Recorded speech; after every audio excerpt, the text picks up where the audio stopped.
Hello， 各位观众老爷们，大家好，欢迎收看本期的洋洋球鞋。今天我们一起来聊聊这一双来自李宁的杰比2吉米巴特勒在李宁的第2代签名鞋。本期视频由您的点赞赞助播出。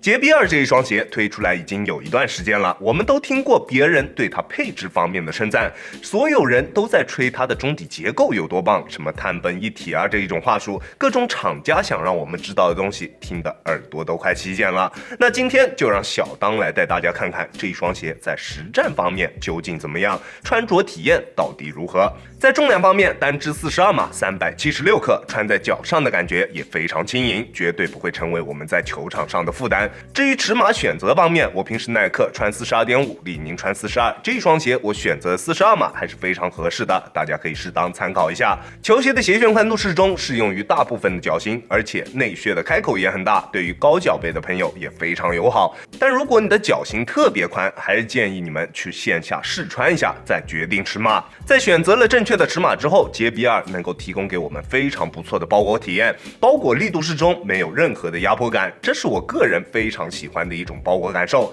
静态包裹十分出色，但是动态锁定稍显欠缺。虽然在快速启动的时候它不会有任何掉跟的感觉，但是在大幅度变向或者是侧向蹬地的时候，脚在鞋内会出现一定的位移，在急停的时候它还会出现比较明显的顶脚趾情况。而造成这个问题的最大原因就是它极致的抓地表现。你知道的，上一代杰比1的大底跟 UA 的 Flow 科技非常的相似，他们在外部都没有使用传统的橡胶大底，在干净的场地上面抓地绝对可以算是 T0 级别的存在。而杰比2延续了这一特点， GCU 外底科技在干净的室内木地板上面，它的抓地表现同样也是非常极致的，在急停的时候几乎可以说是直接定死在原地，脚底下不会给你任何的缓冲。如果你没有穿过类似的鞋款，你一定要花一点时间去适应这一种极致的抓地，尤其是在第一次的时候。而就是因为这种极致的抓地力，让它在锁定方面的问题显得格外的明显，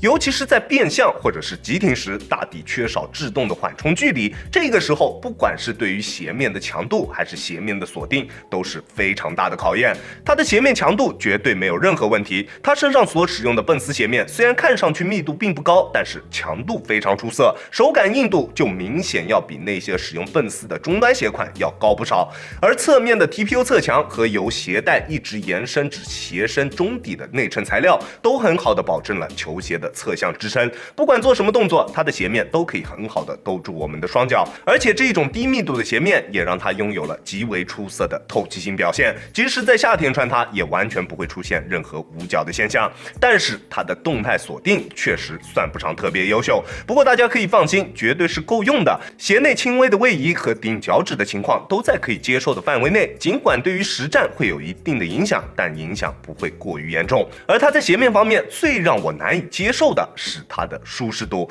鞋帮四周的鞋面硬度特别高，尤其是在外侧的这个 logo 位置处，会在实战的过程中持续硌着我的脚踝，特别的难受。在做一些交叉步的时候，硌脚的感觉是最为严重的。如果你是一个热衷于交叉步的球员，那这一双鞋并不是一个好的选择。但是如果你是一个喜欢直线加速的球员，那它出色的中底跑动感一定会让你喜欢。杰比2的鞋头上翘幅度做得特别高，在跑动时中底造型对于跑动时的引导非常的明显，而它中底的这一块碳板更多的只是用来提升球鞋的中底过渡，让它的中底过渡更加流畅更加丝滑，但是它并不能提供给我们那种特别明显的那种弹射的感觉，你懂我意思吗？对于我个人来说，它的中底碳板在硬度方面稍微偏低了一点点，但是这让它拥有了更广的球员适配范围，基本上大部分兄弟都可以轻松的去驾驭这一双带有中底前插碳板的高端篮球鞋。即使你的下肢力量并不出色，也请你相信我，一定要对自己有信心，这一双鞋你可以驾驭。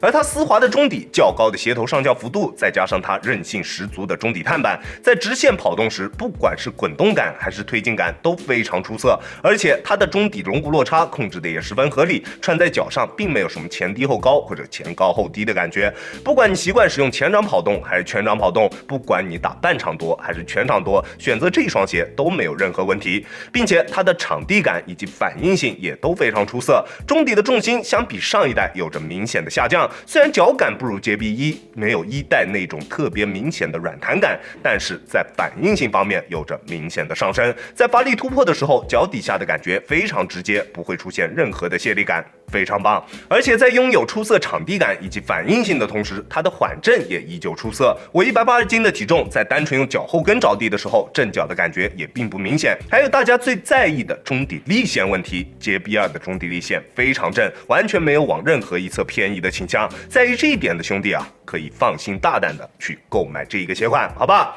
在大底方面，之前已经说了，它在干净木地板上面有着非常极致的抓地力，但是一旦场地上面有灰尘，那它的抓地力就会出现非常明显的下降，甚至比不上一些使用普通橡胶大底的篮球鞋，并且在耐磨方面的表现也并不是特别出色。虽然硬度测试显示橡胶的硬度在70以上，但是这么浅的纹路，我可不敢穿它去打外场，大家还是老老实实的就穿它去打室内的木地板就行了，好吧？在稳定性方面，这一代相比上一代确实有了明显的提升，较低的中底重心，宽大的大底设计，再加上中底泵的全方位包裹，穿上它打球心里感觉非常的踏实，做动作的时候不会有任何后顾之忧。不过值得提一嘴啊，由于它的后跟设计的比较方正，在做一些变向和起跳动作的时候，后跟处的过渡会不太流畅。我个人觉得，如果它的后跟设计成弧形，可能会让穿着体验更为出色一些。那你们觉得呢？杰 B2 这一个鞋款和杰 B1 在穿着体验方面完完全全就是不同的两个鞋款，就像两个性格完全不同的亲生兄弟。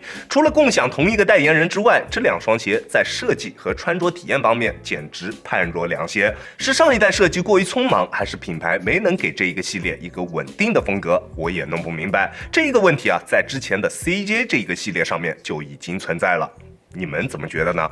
杰 B2 的缺点非常的明显，舒适度一般，锁定也有一点小问题，灵活度方面也还有改进的空间，但总的来说实战体验还是挺不错的。如果你不太依赖花哨的动作，偏爱直线加速，打球的场地条件又比较好，那这双鞋就很适合你去选择。当然现在的价格还是稍微有些偏高，如果能降到600到700左右啊，那才物有所值。 OK， 这就是本期视频的全部内容了，再次感谢大家观看本期的亚当球鞋。如果你觉得我的视频还有点意思，欢迎大家在各大平台搜索亚当球鞋找到我，记得要点击关注哦。那我们下期视频再见吧，大家有空来做 Peace。